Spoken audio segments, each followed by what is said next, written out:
தமிழர்களின் number one choice Tamil matrimony. No compromise. உங்க சைடுலயும் எங்க சைடுலயும். It's a GT promise. GT Holidays, South India's #1 travel brand.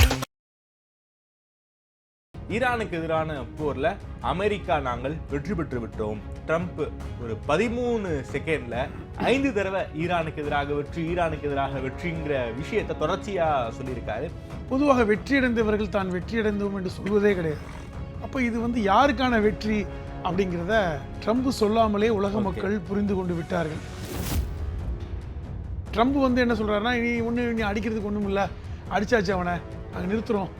அதெல்லாம் நீங்கள் சொல்கிறீங்க, அவன் ஒத்துக்கணுமே. ஆமாம், அவன் ஒத்துக்கவே இல்லையே, போர் நிறுத்தத்துக்கு அவன் வரலையே சார், அதெல்லாம் வர முடியாது, இந்த நிபந்தனைக்கு ஒத்துக்கிட்டா தான் வருவேன்னு நான் சொன்னேன்னா உங்களோட நான் கொஞ்சம் சுப்பீரியராக இருக்குன்னு அர்த்தம். நான் என்ன கேட்குறேன், அடி வாங்கினவன் தோற்று போனவன் நிபந்தனை போடுவானா? அயதுல்லா அலி கமேனி கொல்லப்பட்ட நாளிலே பேசணும் இது போர் முடிவடையாது அப்படின்னு.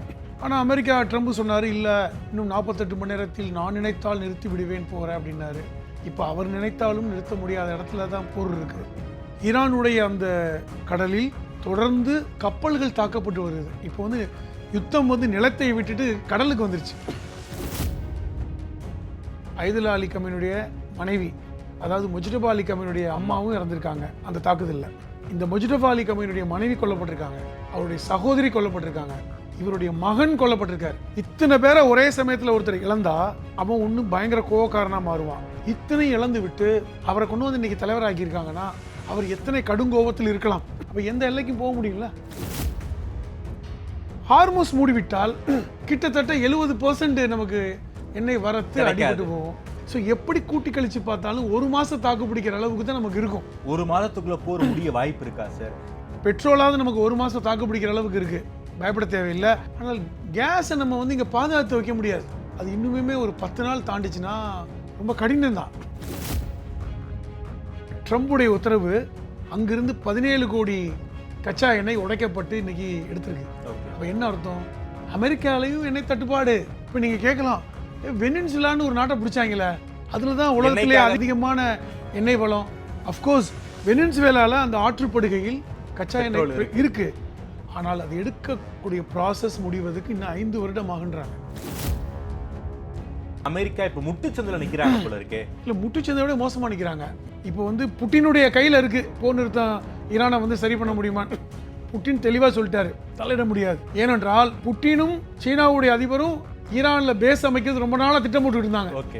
வளைகுடா நாடுகளை இனிமேல் அவர்கள் அதிகார பயிர் எடுத்துட்டு கொண்டு அமெரிக்கா அப்படி தூக்கிட்டு எண்ணெய் ஃபுல்லாக தங்க கண்ட்ரோலுக்கு கொண்டு வரணும்னு. அப்படி வந்து விட்டால் அடுத்த சூப்பர் பவர் சீனாவும் ரஷ்யாவும் தான். ஆதன் நேயர்களுக்கு அன்பு வணக்கம். இன்று நம்மோடு எழுத்தாளர் திருமிகு புதுமணம் ஹலீம் அமர்ந்துள்ளார். வணக்கம் ஹலீம் சார், நலமா இருக்கீங்களா? நலமா இருக்கு. தொடர்ச்சியாக ஈரான் போர் விஷயத்தை பற்றி பேசிக்கிட்டு இருக்கோம். நேற்றைக்கு ட்ரம்ப் ஒரு மிகப்பெரிய ஒரு செய்தியை சொல்லியிருக்காரு. ஈரானுக்கு எதிரான போரில் அமெரிக்கா நாங்கள் வெற்றி பெற்று விட்டோம். ஒரு 13 செகண்ட்ல 5 தடவை ஈரானுக்கு எதிராக வெற்றிங்கிற விஷயத்தை தொடர்ச்சியாக சொல்லியிருக்காரு. இந்த ஸ்டேட்மெண்ட்டை ரொம்ப கடுமையாக ஈரான் ரியாக்ட் பண்ணிக்கிட்டு இருக்காங்க. பதிலடிகள் இன்னும் பயங்கரமாக இருக்கும்னு சொல்லியிருக்காங்க. குறிப்பாக ஈரானுடைய புதிய சுப்ரீம் லீடர், நாங்கள் ஹார்மோஸை நிரந்தரமாக மூட போகிறோம்னு சொல்லியிருக்காங்க. இன்றைக்கே இந்தியாவில் மிகப்பெரிய ஒரு கலைபரமாக போய்கிட்டு இருக்கு. நாம் கிராஸ் பண்ணுற எல்லா பெட்ரோல் பங்க்லையும் அந்தளவுக்கு கூட்டம், மக்கள் ஒரு வித பதற்றத்தில் இருக்காங்க, பெட்ரோல் போட்டுக்கிட்டு இருக்காங்க. அந்தளவுக்கு ஒரு சூழ்நிலை. அங்கே நடந்த போர் உலகம் முழுக்க ஒரு மிகப்பெரிய தாக்கத்தை ஏற்படுத்தி இருக்கு. அமெரிக்கா இந்த போரில் வெற்றின்னு சொல்லியிருக்காங்க. அப்டேஷன் என்ன சார் இந்த இஷ்யூவை பொறுத்த வரைக்கும்? நீங்கள் சொன்னீங்க 13 வினாடிக்குள் 5 தடவை வெற்றின்னு. சினிமாவில் வடிவேல் சொன்ன மாதிரி தான், வெற்றி. பொதுவாக வெற்றியடைந்தவர்கள் தான் வெற்றியடைந்தோம் என்று சொல்வதே கிடையாது. இப்போ நீங்கள் வெற்றி பெற்றா நீங்கள் சொன்னால் தான் எங்களுக்கு தெரியுமா? ஆமாம், சொல்லாமலே தெரிஞ்சிடும். இது ஒரு பதட்டத்தின் வெளிப்பாடு தான். ட்ரம்ப் எதிர்பார்க்காத பல்வேறு நிகழ்வுகள் நடந்துக்கிட்டு இருக்கு. அப்போ இது யாருக்கான வெற்றி அப்படிங்கிறத ட்ரம்ப் சொல்லாமலே உலக மக்கள் புரிந்து கொண்டு விட்டார்கள். இப்போது இந்த அளவுக்கு ஒரு எக்கனாமிக் கிரைசிஸ் வரும் அப்படின்னு நம்ம பல தடவை பேசியிருக்கோம். ஆமாம், இந்த போர் நடந்த 2ஆம் நாளில் பேசணும், அயதுல்லா அலி கமேனி கொல்லப்பட்ட நாளிலே பேசணும் இது போர் முடிவடையாது அப்படின்னு. ஆனால் அமெரிக்கா ட்ரம்ப் சொன்னார் இல்லை இன்னும் 48 மணி நேரத்தில் நான் நினைத்தால் நிறுத்தி விடுவேன் போகிறேன் அப்படின்னாரு. இப்போ அவர் நினைத்தாலும் நிறுத்த முடியாத இடத்துல தான் போர் இருக்குது. இப்போது கச்சா எண்ணெயுடைய நிலைமை நீங்கள் சொன்னீங்க, இந்த புதிய தலைவர் முஜ்தபா அலி காமேனி நாங்கள் அந்த ஹார்மோஸை நிரந்தரமாக மூடிவிடுவோம் அப்படின்னு சொல்கிற அளவுக்கு இன்றைக்கி போயிருக்கு. அப்போ இது எந்த மாதிரியான ஒரு சூழல்? இது வந்து it's a world economic Crysis, அப்படி ஒரு டிப் ஆஃப் த ஐஸ் மாதிரி வெளியே வந்துக்கிட்டே இருக்குது. இப்போ நிலவரம் என்ன? இப்போது ஈரானுடைய அந்த கடலில் தொடர்ந்து கப்பல்கள் தாக்கப்பட்டு வருது. இப்போ வந்து யுத்தம் வந்து நிலத்தை விட்டுட்டு கடலுக்கு வந்துருச்சு. பல்வேறு கப்பல்கள் தாக்கப்பட்டிருக்கின்றன. அமெரிக்காவுடைய கப்பலை தாக்கியிருக்காங்க நான் சொல்கிறேன், எல்லா கப்பல்களும் தாக்கப்பட்டு கொண்டிருக்கின்றன. இதே ட்ரம்ப் வந்து ஒரு 4 நாட்களுக்கு முன்னாடி சொன்னார், எங்களுடைய கப்பல்கள் வந்தால் தாக்கினால் நாங்கள் பதிலடி கொடுப்போம், எங்களுடைய எண்ணெய் கப்பலுக்கு பாதுகாப்பாக எங்களுடைய கப்பல் படை சார்ந்த கப்பல்கள் வரும். ஏன் இப்போ ஒரு கப்பல் கூட வரல? ஒரு கப்பலே காணுமே. நிரந்தரமாக ஹார்மோஸை மூடிட்டோன்னு சொல்கிறாங்க. இப்போ இது ஒரு முக்கியமானது. அதுவும் இல்லாமல் ஹார்மோஸ் வந்து திறந்து தான் இருக்குது, பயன்படுத்திக்கலான்னு வேற வந்து ட்ரம்ப் சொல்லியிருக்காரு. எப்படி சொல்கிறாருன்னு கூட தெரியாது. பயன்படுத்துங்க. அவர் வந்து பார்த்தாரா அங்கே என்ன நடக்குதுன்னு அவருக்கு சரியான தகவல் சொல்லப்படுது. கற்பனையில் இருக்கார் ட்ரம்ப். கண்டிப்பாக இது வந்து ஒரு ஹசாலியேஷன் சொல்லுவாங்கள்ல, ஒரு மாதிரி கற்பனையில் வாழ்கின்ற நபர்கள்னு ஒன்று. இல்லைனா வந்து இந்த சர்வாதிகாரிகளுக்கான இயல்பான குணம் வந்து நான் அடிச்சிட்டேன், உதைச்சிட்டேன், நான் அவரை காலி பண்ணிட்டேன், இது ஒரு வகையான மனநோய் தான். ஓகே, இது நம்ம பெரிய வார்த்தையை பேசுகிறோம், ஆனால் இது உண்மை நிலவரம் ஒரு சாமானிய மக்களுக்கே தெரியும் போது ஒரு ஜனாதிபதி இப்படி சொல்ல தேவையில்லை. இப்போது 2 கப்பல்கள் இந்திய கப்பல்கள் வந்துடுச்சுன்னு சொன்னாங்க. ஹார்மோஸை தாண்டி 2 கப்பல்கள் வந்துடுச்சு. இந்திய கப்பல்களுக்கு ஈரான் அரசாங்கம் அனுமதி கொடுத்துட்டாங்க. இது வந்து ஒரு பெரிய டிப்ளமேட்டிக்கான ஒரு மூவ், ராஜதந்திர நடவடிக்கை அப்படின்னு சொன்னாங்க. ஆனால் அது வந்து தவறுங்கிறது செய்தியும் வருது. இன்றைக்கி இந்திய அரசாங்கமே அப்படிலாம் நம்ம வந்து நமக்காக அவங்க திறந்து விடலை அப்படின்னு சொன்னாங்க. அதை வந்து நீங்கள் வந்து உறுதிப்படுத்தும் விதமாக அந்த 2 கப்பல்கள் சூயஸ் மேக்ஸ் அப்படின்னு ஒரு கப்பல், இது வந்து லைபீரியா கப்பல். பொதுவாக நமக்கு வந்து பார்த்திங்கன்னா பல்வேறு நாட்டு கப்பல்கள் வந்து இந்த கச்சா எண்ணெய் கொண்டு வருவாங்க, நமக்கான தேவைகள் இருந்துக்கிட்டே இருக்கும். இப்போது தினம் கிட்டத்தட்ட 58 லட்சம் பேரல் எண்ணெய் இந்தியாவுக்கு தேவை. இப்போ நம்ம 140 கோடி பேர் இருக்கோன்னா ஒரு தோராயமாக வந்து இன்றைக்கி பெட்ரோல் பங்கு மட்டும் இந்தியாவில் 1 லட்சம் பெட்ரோல் பங்கு இருக்குது. தோராயமாக 1 லட்சம் பெட்ரோல் பங்கில் ஒவ்வொரு பெட்ரோல் பங்குலையும் தோராயமாக 10,000 to 15,000 வாகன ஓட்டிகள் பயன்படுத்துகிறாங்க. இப்போ ஒரு கணக்கு தான். அப்போ ஒவ்வொரு பெட்ரோல் பங்கும் தினமோ இல்லை வாரமோ 15,000 பேர் அதை பயன்படுத்திக்கிட்டே இருக்காங்க. அப்போ இந்த 1 லட்சம் பெட்ரோல் பங்கில் நமக்கு தோராயமாக 58 லட்சம் பேரல் கச்சா எண்ணெய் தேவை. இப்போது நேற்று 2 கப்பல்களில் ஒரு கப்பல் வந்து சேர்ந்துருச்சு, மும்பைக்கு வந்துருச்சு. அந்த கப்பல் பேர் தான் ஹெசன்லாங் சூயஸ் மேக்ஸ்ன்றாங்க. இது வந்து லைபீரியா கப்பல். இந்த கப்பலுடைய கேப்டன் இந்தியா ஒருத்தர், பஞ்சாப் அவர். அதில் இந்தியர்களும் வேலை பார்க்குறாங்க, பாகிஸ்தானி, பங்களாதேசி, பொதுவாக கப்பலில் வந்து எல்லா நாட்டுக்காரும் இருப்பாங்க. இப்போ இந்த கப்பல் வந்துருச்சு, நம்ம எல்லாரும் எப்படி செய்தி பரவுச்சுன்னா இந்திய கப்பல் வந்துருச்சு, நமக்கு மட்டும் ஒரு பெரிய கிடச்சிருச்சு. அந்த கப்பல் கேப்டன் நேற்று சொன்ன செய்தி முக்கியமானது. நாங்கள் ஹார்மோஸை கடக்கும் பொழுது எல்லாத்தையும் ஆஃப் பண்ணிட்டோம், லைட்டை ஆஃப் பண்ணிட்டோம், ரேடாரில் சிக்காத அளவிற்கு எங்களுக்கு எல்லாத்தையுமே எங்களுடைய சென்சார்லேருந்து எல்லாத்தையும் ஆஃப் பண்ணிவிட்டு கொஞ்சமாக மூவ் பண்ணி ரிஸ்க் எடுத்து தான் வந்தோம். அது வந்து ரொம்ப ஆபத்தான பயணம் தான், அதை கடந்து வந்துட்டோம். இன்னொரு கப்பலும் அப்படி தான் கடந்து வந்தது. அப்பொழுது வந்து ஹார்மோஸ் முழுமையாக மூடப்படலை. ஓகே, ஆனால் நாங்கள் வந்துட்டோம். இந்திய கொடி, சொல்லப்போனால் இந்திய கொடியோடு தான் வந்திருக்கோம். அது இவ்வளோ ரிஸ்க் எடுத்து வந்திருக்கோம் அப்படின்னு ஒன்று. அப்போ அந்த 2 கப்பலும் இவ்வளோ ரிஸ்க் எடுத்து கொண்டு வந்த கச்சா எண்ணெய் எவ்வளவு அப்படின்னு பார்த்தா 3 லட்சம் மெட்ரிக் டன், தோராயமாக வந்து ஒரு 27 லட்சம் பேரல். நமக்கு தேவை என்ன? ஒரு நாளைக்கு 58 லட்சம் பேரல் எண்ணெய் தேவை. இந்த 2 கப்பலும் 27 லட்சம். அப்போ ஒரு 12 மணி நேரம் பயன்பாட்டுக்கு தான் வந்திருக்கு.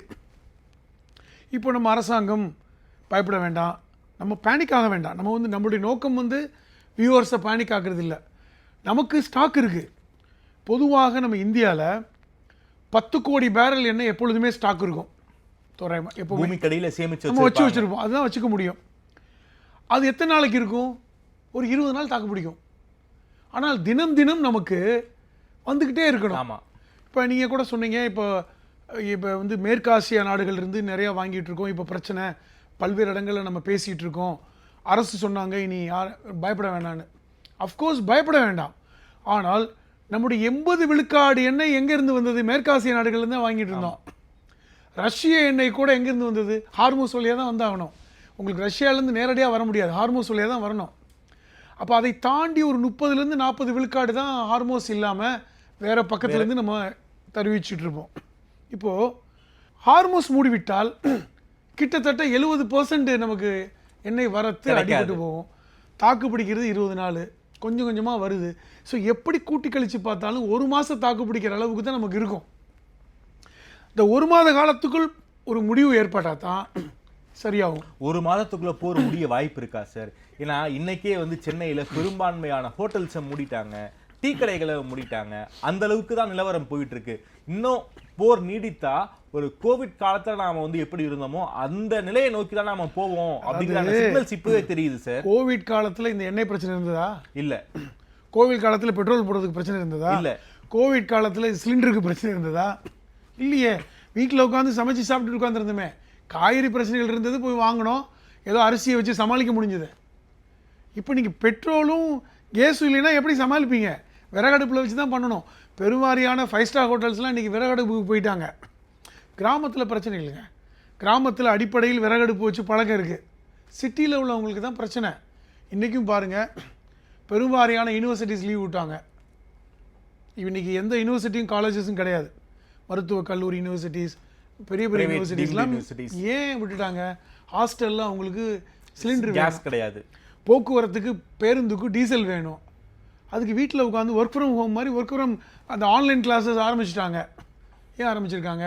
இந்த சிச்சுவேஷன் வருதுன்னு தெரியுது. ஒன்று. இப்போ இரண்டாவது, பெட்ரோலாவது நமக்கு 1 மாதம் தாக்கு பிடிக்கிற அளவுக்கு இருக்குது, பயப்பட தேவையில்லை. அந்த 1 மாதத்துக்கு பிரச்சனை முடிஞ்சிச்சான்னு கேட்குறீங்க. அதுக்கான வேலையை பண்ணுறோம், முயற்சி பண்ணுறாங்க, எல்லாம் பண்ணுறாங்க. ஆனால் கேஸை நம்ம வந்து இங்கே பாதுகாத்து வைக்க முடியாது. ஆமாம். எதில் பாதுகாப்பீங்க?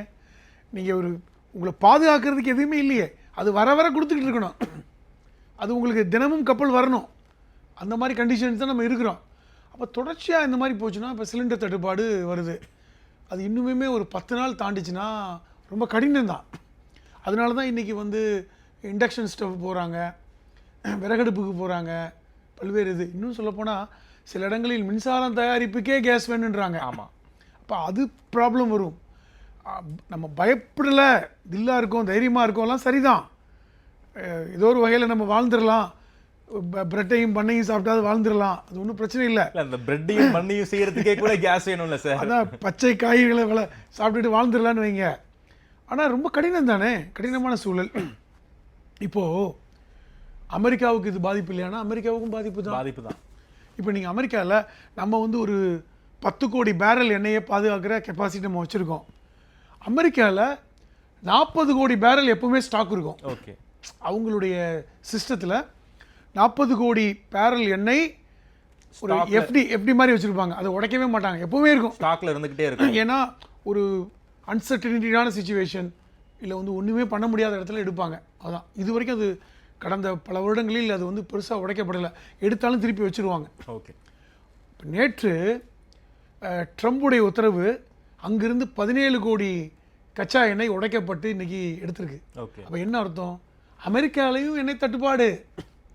இப்போ நீங்கள் கேட்கலாம், வெனின்சுலான்னு ஒரு நாட்டை பிடிச்சாங்களே, அதில் தான் உலகத்திலே அதிகமான எண்ணெய் வளம். அஃப்கோர்ஸ் உலகத்தில் 25லேருந்து 30 விழுக்காடு எண்ணெய் வளம் வெனின்சுலாவில் இருக்குது. அது இன்றைக்கி அமெரிக்கா கட்டுப்பாட்டில் தான் இருக்குது, மாற்று கருத்து இல்லை.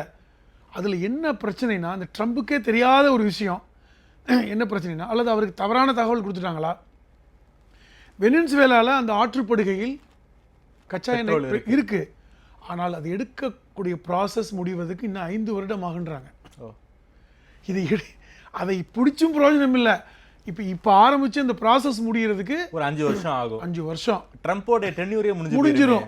அப்போ இன்னைக்கு வந்து வெனின்சுலா பிடிச்சது இமீடியட் ரிலீஃப் இல்லை, அது வந்து லாங் ரன்ல நமக்கு லாபம் உங்களுக்கு கிடைக்கும். அதுக்குள்ள என்னென்ன மாற்றம் ஏற்படுதோ தெரியாது. இப்போ நீங்கள் கேட்டீங்க ஹார்மோஸை முழுமையாக மூடிடுவாங்களா, ஹார்மோஸை முழுமையாக மூடிடுவாங்களா, அப்போ என்ன ஆகும்? இப்போ வந்து அய்துல்லா அலி கமீனிக்கு அப்புறம் அவருடைய சக்சஸராக அவருடைய மகனே வந்திருக்காரு. ஏன் கொண்டு வந்திருக்காங்க? இதில் வந்து ஒரு பெரிய சென்டிமெண்ட் டச் இருக்குது.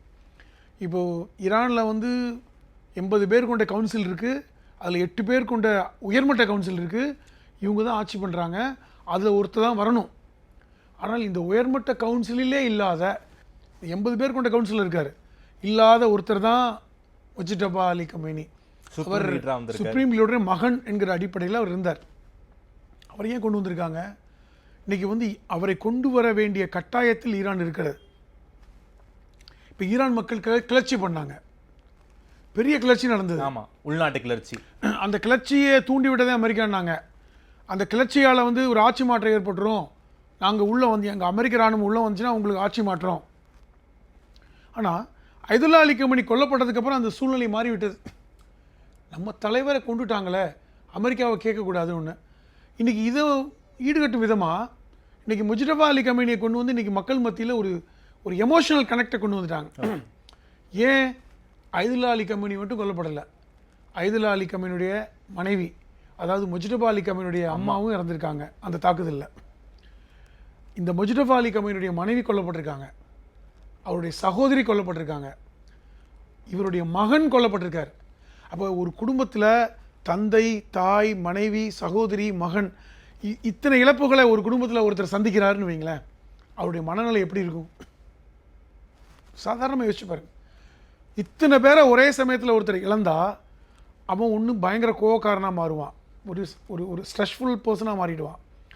அவன் எல்லா ஆத்திரத்தையும் வச்சுட்டு பழிவாங்கிற உணவும் கூட வரலாம், உலகத்து மேலே வெறுப்பு வரலாம், யார் நம்மளை கொலை பண்ணாங்களோ அவங்கள எப்படி பழிவாங்கிறதுன்னு என்ன வரலாம், ரிவெஞ்ச் வரலாம். இது ஒரு சராசரியாக இருக்கிற மனுஷனுக்கு உள்ளது. இத்தனை இழந்து விட்டு அவரை கொண்டு வந்து இன்றைக்கி தலைவராக்கியிருக்காங்கன்னா அவர் எத்தனை கடுங்கோபத்தில் இருக்கலாம். அப்போ எந்த எல்லைக்கும் போக முடியும்ல. இப்போ நீங்கள் நேற்று அவர் அமெரிக்காவுக்கு மட்டும் இல்லை உலகத்துக்கே 3 கண்டிஷன் போட்டிருக்காரு.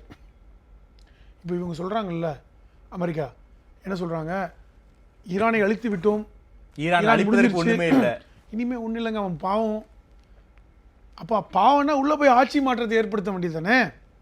நான் அழிச்சிட்டேன், நீ எல்லாம் பவர்லெஸ் ஆகிட்ட, நான் உள்ளே போய் ஆட்சி மாற்றத்தை ஏற்படுத்த வேண்டியது தானே. ஆனால் ஒன்றுமே நடக்கலை. இவர் மூணு நிபந்தனை போடுறார். நிபந்தனை 1, வளைகுடா நாடுகளில் இருக்கின்ற அமெரிக்க பேஸ் உடனடியாக காலி செய்யப்படணும். அமெரிக்க நிறுவனங்கள் இந்த வளைகுடா நாடுகள்னு சொல்லக்கூடிய Saudi Arabia, Oman, Qatar, Bahrain, அரபு அமீரகம், குவைத், இந்த நாடுகளில் இருக்கின்ற எல்லா அமெரிக்க இராணுவ வீரர்களும் வெளியேற்றப்படணும். First condition. இதுக்கு 30 நாள் டைம். இந்த டே ஸ்டார்ட் ஃப்ரம் டுடே அப்படின்னு சொல்லிட்டார். இது வந்து பேச்சுவார்த்தைலாம் இல்லை, இன்னிலிருந்து 30 நாள். இப்போ 2 நாள் காலி ஆயிடுச்சு, இன்னும் 28 நாள் டைம் இருக்குது. இது ஒரு கண்டிஷன். இன்கேஸ் அது நடக்கவில்லை என்றால் நாங்கள் தாக்குதலை தொடர்ந்து நடத்துவோம் ஒன்று.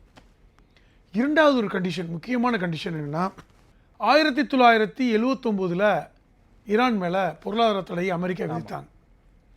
இந்த விதிக்கப்பட்டதன் காரணமாக ஈரானுக்கு வந்து பல்வேறு சிக்கல்கள், உலக வங்கியோட தொடர்பு இல்லை, எந்த நாட்டோடவும் பெரிய வியாபாரம் பண்ண முடியல, உலக அந்த டெக்னாலஜியை பயன்படுத்த முடியல, பல்வேறு சிக்கல்கள். இப்போது இந்த பொருளாதார தடையை நீக்கவில்லை என்றால், அதுவும் இன்னும் 60 நாள் டைம், நீக்கவில்லை என்றால் நாங்கள் எங்கள் ஈரான் பகுதியில் சீனாவுக்கும் ரஷ்யாவுக்கும் அவருடைய பேஸ் அமைப்பதற்கு அனுமதி கொடுத்து விடுவோம். ஓகே, எவ்வளோ பெரிய விஷயம். ஈரான் வந்து நிலப்பரப்பு, பெரிய நிலப்பரப்பு, மக்கள் தான் 10 கோடி இருக்காங்க, பெரிய நாடு, பாலைவனங்களும் மலைக்குன்றுகளும், லேண்ட்ஸ்கேப்பிங் பார்த்திங்கன்னா பெரிய லேண்ட்ஸ்கேப். அப்போ நாங்கள் இடம் கொடுப்போம். எங்களுக்கு ஏற்கனவே நாங்கள் வந்து ரஷ்யாவோடும் சீனாவோடும் சீனாவோடும் நட்பா இருக்கும். நட்புல ஒப்பந்தங்களே போட்டிருக்கோம். இந்த ஒப்பந்தம் இருக்கு, இதை நாங்கள் அமுல்படுத்தி விடுவோம். ரெண்டாவது, மூன்றாவது முக்கியமானது, இப்போ நாங்கள் இந்த போர்களினால் கடந்த இத்தனை வருடங்களாக தோராயமாக ஒன்று $800 பில்லியன் இழப்பு ஏற்பட்டிருக்கிறது ஈரானுக்கு. இதில் $500 பில்லியன் அமெரிக்கா எங்களுக்கு ஈடாக கொடுக்கணும். ஓகே, வேணா அதுக்கு 10 வருஷம் டைம் கொடுக்குறோம், கொஞ்சம் கொஞ்சமாக கொடுக்கட்டும். இப்படி கொடுக்கவில்லை என்றால் நாங்கள் அமெரிக்காவுடைய எல்லா இடங்களையும் தாக்குதல் நடத்துவோம். இரண்டாவதாக எங்களுடைய அணு ஆயுத சோதனையை வெளிப்படையாக நடத்துவோம். ஓகே, இதில் ஒளிமுறைலாம் கிடையாது. இதை நாங்கள் உடனே நடத்தி அமெரிக்காவுடைய வங்கிகளை தாக்குவோம், அமெரிக்காவுடைய ஐடி கம்பெனியை தாக்குவோம், அமெரிக்கா பேஸை தாக்குவோம். இந்த 3 நிபந்தனைகளும் நீங்கள் அமைதியாக கேட்டிங்கன்னா ஒரு பெரிய விஷயமா போகும். ஆழ்ந்து யோசிச்சு பாருங்கள், எவ்வளோ பெரிய கோபமான ஒரு பெரிய ஒரு விரக்திக்கு அப்புறம் எனக்கு இழப்பதற்கு எதுவுமே இல்லை, என் குடும்பமே போச்சு அப்படிங்கிற இடத்துக்கு இன்றைக்கி ஒரு நகர்ந்தது. அப்போ இது அமெரிக்கா ஏற்றுக்குமா? நிச்சயமாக ஏற்றுக்க மாட்டாங்க. அவன் ஏற்கனவே நான் வெற்றி பெற்றேன், வெற்றின்னு சொல்லிட்டு இருக்காரு, ஏற்றுக்க மாட்டாங்க. அப்போ இது ஏற்றுக்கொள்ள முடியாத நிபந்தனையாகத்தான் அமெரிக்கா பார்க்கும். 500 பில்லியன் கொடுப்பாங்களா, இல்லது வேணால் அமெரிக்காவுடைய நிறுவனங்களை இப்போ தற்காலிகமாக வளைகுடா நாடுகள்லேருந்து வேணால் கொஞ்சம் கொஞ்சமாக அனுப்பி பண்ணுவாங்க. இப்போ இப்படி இருந்தால் இப்போ நான் என்ன பார்க்குறேன்னா, இந்த ஈரானுடைய இந்த நிலப்பரப்பில் சீனாவுடைய பேஸும் ரஷ்யாவுடைய பேஸும் அமையப் போகிறது. இதன் மூலமாக ஈரானை ஒட்டி ஒரு அந்த அதிகார பகிர்வு, அமெரிக்காவில் இருந்த அந்த அதிகாரம் இன்றைக்கி இந்த பக்கம் வரப்போகுதுன்னு தெரியுது. ரஷ்யாவும் சீனாவும் தங்களுடைய அதிகாரத்தை இன்றைக்கி கையில் எடுக்க போகிறாங்க. அது மட்டும் இல்லாமல் வளைகுடா நாடுகளை கண்ட்ரோல் பண்ணக்கூடிய இடத்துக்கு இன்றைக்கி சீனாவும் ரஷ்யாவும் வந்துருவாங்க. அதுக்கு ஈரான் இடம் கொடுக்க போகுது அப்படின்னு தெரியுது. அப்போ வந்துருச்சுன்னா வளைகுடா நாடுகளுடைய கண்ட்ரோல் அமெரிக்காவை விட்டு கை நழுவுகிறது. ஓகேம்மா, இதை தான் விரும்புகிறாங்க. கண்டிப்பாக 500 பில்லியன் கொடுக்க போகிறதில்ல, ஈரான் அமெரிக்கா எந்த இதுக்கும் ஒத்துக்க போகிறதில்ல. ஆனால் ஈரான் என்ன முடிவு எடுத்துட்டாங்கன்னா, ஈரான் நிலப்பரப்பில் சீனாவுக்கும் ரஷ்யாவுக்குமான பெரிய பேஸ்னால் நீங்கள் நினைக்கிற மாதிரி இல்லை, பல லட்சம் பேரை கொண்டாந்து உட்கார வச்சுருவானுங்க. எல்லா விதமான அமெரிக்காவுக்கு நேரடி சவால். ஈரான் அணு ஆயுதம் பயன்படுத்தினா தானே நீங்கள் ஈரானோட சண்டை போடுவீங்க. ரஷ்யாவும் சீனாவுமே இவங்க அணு ஆயுதத்தை ஈரான் பேஸில் வச்சு பயன்படுத்தினா என்ன பண்ணுவீங்க? இப்போ என்ன செய்யும்? இனி இது எங்கள் பாதுகாப்புக்கு, எங்கள் இஸ்ரேலிடமிருந்தும் அமெரிக்காவிலிருந்தும் நாங்கள் பாதுகாப்பதற்கு 2 பேருக்கு இடம் கொடுக்குறோன்னு சொல்லிட்டாங்கன்னா என்ன பண்ணுவீங்க? இப்போ இந்த நிபந்தனைகளை கேட்பீங்களா? இப்போ இடம் கொடுக்க போகிறீங்களா? இது மிகப்பெரிய ஒரு டிப்ளமேட்டிக்கான, அதாவது அமெரிக்கா இப்போ முட்டுச்சந்தில் நிற்கிறாங்க போல இருக்கே. இல்லை, முட்டுச்சந்தை விட மோசமாக நிற்கிறாங்க. என்னென்னா அவர்களுக்கு ஒரு பக்கம் பண இழப்பு, ஃபினான்ஷியல் ரீதியாக நிறைய இழந்துட்டாங்க. இப்போ அவங்க கச்சா எண்ணெய் பயன்படுத்தக்கூடிய இடத்துக்கு இன்றைக்கி அமெரிக்க மக்கள் கடுமையான கோபத்தில் போயிட்டாங்க, போராட்டம் போயிடுவாங்க. ஏன்னா இது அமெரிக்காவில் பெட்ரோல் மட்டும் பிரச்சனையாச்சுன்னா அமெரிக்க மக்கள் வீதிக்கு வந்துடுவாங்க. அவர்களுக்கு அமெரிக்காவில் பெட்ரோலும் கேஸும் பிரச்சனையானால் மிகப்பெரிய போராட்டம் அமெரிக்காவில் நடக்க ஆரம்பிச்சிடும். ஏன்னா அவர்கள் ஏற்றுக்கொள்ள மாட்டார்கள் அந்த விஷயத்தை. இப்போ இது ஒரு சிக்கல் இருக்கிறது. இப்போ அதனால் இது ஒரு பக்கம் நெருக்கடி ட்ரம்புக்கு. இப்போ ட்ரம்ப் என்ன சொல்கிறாருன்னா, நீ அடிக்கிறதுக்கு ஒன்றும் இல்லை, அடித்தாச்சு அவனை, நாங்கள் நிறுத்துகிறோம். அதெல்லாம் நீங்கள் சொல்கிறீங்க, அவன் ஒத்துக்கணுமே. ஆமாம், அவன் ஒத்துக்கவே இல்லையே, போர் நிறுத்தத்துக்கு அவன் வரலையே சார். அவன் தெளிவாக நிபந்தனை போட்டுக்கிட்டு இருக்கான். நான் என்ன கேட்குறேன், அடி வாங்கினவன் தோற்று போனவன் நிபந்தனை போடுவானா? போர் நிறுத்தத்துக்கு நீங்களே வரும்போது அடி வாங்க நான் சரிண்ணே பார்த்து முடிச்சுக்குங்க இப்படி தானே வருவான். ஆமாம், அதெல்லாம் வர முடியாது, இந்த நிபந்தனைக்கு ஒத்துக்கிட்டா தான் வருவேன்னு நான் சொன்னேன்னா உங்களோட நான் கொஞ்சம் சுப்பீரியராக இருக்குன்னு அர்த்தம். அவன் அப்படி தான் இருக்கான். எப்படி நீங்கள் நிபந்தனை இது பண்ணுவீங்க? ரஷ்யாவோடு ஏன் ட்ரம்ப் இப்போ பேச்சுவார்த்தை நடத்துகிறாரு? பார்த்து முடிச்சு விடுங்கய்யா, போதும், தாங்க முடியல, அவன் ஒரு மாதிரி துள்ளுறான். இப்போ புட்டினுடைய கையில் இருக்குது போர் நிறுத்தம், ஈரானை சரி பண்ண முடியுமா? புட்டின் தெளிவாக சொல்லிட்டாரு, தலையிட முடியாது. ஏனென்றால் புட்டினும் சீனாவுடைய அதிபரும் ஈரானில் பேஸ் அமைக்கிறது ரொம்ப நாளாக திட்டம் போட்டுக்கிட்டு இருந்தாங்க. ஓகே, அது ஈரானுக்காக இல்லை, அவங்களுக்காக. வளைகுடா நாடுகளை இனிமேல் அவர்கள் அதிகார பயிர் எடுத்துகிட்டு கொண்டு அமெரிக்கா அப்படி தூக்கிட்டு எண்ணெய் ஃபுல்லாக தங்க கண்ட்ரோலுக்கு கொண்டு வரணும்னு. அப்படி வந்து விட்டால் அடுத்த சூப்பர் பவர் 2 நாடு தான், சீனாவும் ரஷ்யாவும் தான். அந்த இடத்துக்கு இன்றைக்கி நகர்ந்துருக்காங்க. தன்னுடைய இடத்தை இன்னைக்கு ட்ரம்ப் காலத்தில் அந்த சூப்பர் பவர்ங்கிற இடத்தை இன்னைக்கு அமெரிக்கா விட்டு கொடுக்குற இடத்துக்கு வந்துட்டாங்க என்பதுதான் இப்போ உள்ள ஜியோ பாலிடிக்ஸ். அரபு நாடுகள் என்ன மைண்ட் செட்டில் இருக்காங்க? குறிப்பாக மிகப்பெரிய தாக்குதல் அமெரிக்காவின் மீது நம்பகத்தன்மை இழந்து விட்டது அரபு நாடுகள். ஏங்க அரபு நாடுகளில் பேஸ் வச்சதே அமெரிக்கா சொன்ன கண்டிஷன் என்ன தெரியுமா? உனக்கு பாதுகாப்புக்கு தான் நான் வர்றேன், உனக்கு ஈரான் பிரச்சனை கொடுப்பான், நான் வந்துடுறேன், உனக்கு ஏதாவது அரச குடும்பத்துக்கு பிரச்சனை, அதுக்கு நான் வரேன், அது ஆட்சி மாற்றம் ஏற்படுறதுக்கு மக்கள் புரட்சி வராமல் பார்த்துக்கிறேன். தங்களுடைய சுயநலத்துக்காக அமெரிக்காவுக்காக இடம் அப்படி கதவை திறந்து வச்சாங்க அரபு நாடுகள், தங்க சுயநலத்துக்கு தான். இன்றைக்கி அவங்களுக்கே அது ரொம்ப ஆப்பாக மாறிடுச்சு. இப்போ என்ன செய்ய போகிறாங்க? அமெரிக்காவை விட்டுட்டு ரஷ்யாட்டையும் சீனாட்டையும் அடைக்கலம் கொடுக்க போகிறாங்க. அவ்வளோதான் நடக்க போகுது. ஓகே, இதில் ஒன்றும் அரபு நாடுகளுக்கு ஒன்றும் பெரிய இது இல்லை.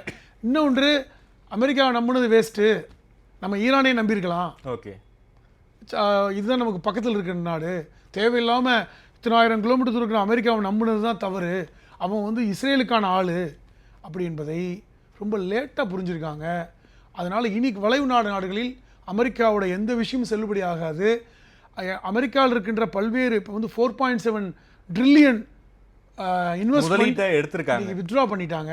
அதுவும் ஒரு பெரிய பிரச்சனை. இன்னைக்கு ட்ரம்புடைய எல்லா இதுவும் தோல்வி அடைந்திருக்கிறது. இருந்தாலும் நாங்கள் வெற்றி பெற்று விட்டோம், கீழே விழுந்தாலும் நாங்கள் வெற்றி பெற்று விட்டோம், நாங்கள் வந்து எல்லாமே ஆட்சி முடிஞ்சிருச்சு, இனி அவ்வளோதான், ஒன்றும் அடிக்கிறதுக்கு ஒன்றும் இல்லை, அவனை போய் இனி அடிச்சுக்கிட்டு அவனே செத்த பாம்பு பாவம் போயிட்டு போகிறான் அப்படின்னு இன்றைக்கி ஜகா வாங்குறாங்க. போர் நிறுத்தத்துக்கு கிட்டத்தட்ட வந்துட்டாங்க. இனி அமெரிக்கா தங்களுடைய ஆட்களை அனுப்ப மாட்டாங்க. இனி இழப்புகளை அமெரிக்கா சந்தித்தால் அங்கே பிரச்சனை வரும். அப்படி கொஞ்சம் கொஞ்சமாக போர் நிறுத்தத்துக்கு அமெரிக்கா தயாராகிவிட்டது. ஆனால் ஈரான் தயாராக இல்லை. அவர்கள் வந்து போர் நடக்கலைன்னா கூட ஹார்மோஸை நாங்கள் மூடிவிட்டோம், நான் 1 மாதத்துக்கு மூடுறேயா, நீங்கள் உலகம் தத்தளிக்கட்டும். புரியுதா உங்களுக்கு? நீ கஷ்டப்படு, எங்களை அடிக்கும்போது எல்லாம் பார்த்துக்கிட்டு இருந்தீல்ல, எல்லோரும் அமெரிக்காவுக்கு சப்போர்ட் பண்ணல, 1 மாதம் நாங்கள் மூடிட்டோம், பேச்சுவார்த்தைக்கு வா, எல்லாரும் இந்த நிபந்தனைக்கு ஒத்துக்க வை, எங்களுக்கு இழப்பீடு கொடு. இந்த இடத்துக்கு இன்னைக்கு ஈரான் வந்து கை ஓங்கி இருக்கிறது. இன்னைக்கு இனி போர் நடப்பது குறைஞ்சிரும். இனி வந்து போர் நடப்பது குறைஞ்சிரும். ஏற்கனவே டெல் அவீவெல்லாம் பெரிய அளவில் பாதிக்கப்பட்டிருக்கு. நெத்தன்யாஹூ எங்கே இருக்காருன்னே தெரியல. அவர் கொல்லப்பட்டாருன்னு கூட வதந்தி வந்தது, அது உண்மையாக நமக்கு தெரியாது. ஆனால் இன்னைக்கு எக்கனாமிக் கிரைசிஸ் அதை சரி பண்ணுவதற்கான ஒரே ஆள் ஈரான் மட்டும்தான். ஈரான் நினைத்தா தான் சரி பண்ண முடியும். இன்றைக்கி அந்த குடுமையை பிடிச்சி வச்சுக்கிட்டாங்க. இன்றைக்கி அதை எப்படியாவது சரி பண்ண வேண்டிய இடத்துல உலக நாடுகள் தவிக்கிறாங்க. அது நீ ஹார்மோஸ் வழியாக நாங்கள் போயிடணும், போய் பாரு. ஃப்ரெஞ்சுடைய அதிபர் நேற்று கேட்டார், நாங்கள் எங்கள் கப்பலை வந்து நாங்கள் வந்து எடுத்துக்கிறோம், எடுத்து பாருங்கள், இதை தான் சொன்னாங்க, அடிக்கலாம் சொல்லலை, எடுத்து பாருங்களேன், அனுப்பி பாருங்களேன். இப்போ என்ன அர்த்தம்? யார் கப்பலையும் விட மாட்டோம், எவன் வந்தாலும் அடிப்போம். நட்பு நாடோ நட்பு இல்லாத நாடோ அது எந்த நாடாக இருந்தாலும் சரி விட மாட்டோம். அப்போ மேற்காசியாவிலிருந்து பெருமாறியான எண்ணெய்களும் கச்சா எண்ணெய்களெல்லாம் போகிறது நின்று போச்சு. அது உலகத்துக்கு ரொம்ப பெரிய பாதிப்பை ஏற்படுத்தும். இந்தியாவுக்கும் அஃப்கோர்ஸ் நமக்கும் பெரிய பாதிப்பு. அதை வந்து எப்படி கொண்டு போகிறாங்கன்னு தெரியல. ஒரு ஒரு அதிகபட்சம் 1 மாதம் வரைக்கும் தாக்கு பிடிக்கலாம். இந்த 1 மாதத்துக்குள் பிரச்சனை சால்வ் ஆக வேண்டும் என்று நம்ம பிரார்த்திப்போம். இல்லை என்றால் இது ஒரு பெரிய அளவில் ஒரு கிரைசிஸாக மாறும். ரொம்ப நன்றி சார். ஈரான் நடக்கக்கூடிய இஷ்யூவை பற்றி ரொம்ப விரிவாக பேசியிருக்கீங்க. அமெரிக்கா கிட்டத்தட்ட பணிந்து வரக்கூடிய நிலைமைக்கு வந்துட்டாங்க. இருந்தாலும் நாங்கள் வந்து போர் நிறுத்தத்துக்கு நாங்கள் வந்து அனுமதி தர மாட்டோங்கிற ஈரான் வந்து ரொம்ப ஸ்டபோனாக இருக்காங்க. அமெரிக்காவுடைய குடிமை ஈரான் கையில் இருக்குது. குறிப்பாக ஈரானில் வந்து சைனா, ரஷ்யா பேஸ் அமைந்து விட்டால் மிகப்பெரிய த்ரெட் அமெரிக்காவுக்கு அப்படின்னு இந்த ஜியோ பாலிடிக்ஸ் ரீதியாக பல்வேறு விஷயங்கள் ரொம்ப வெளிப்படையாக பேசியிருக்கீங்க. நேரில் கொடுத்து பேசியமைக்கு நன்றிகளையும் சார்.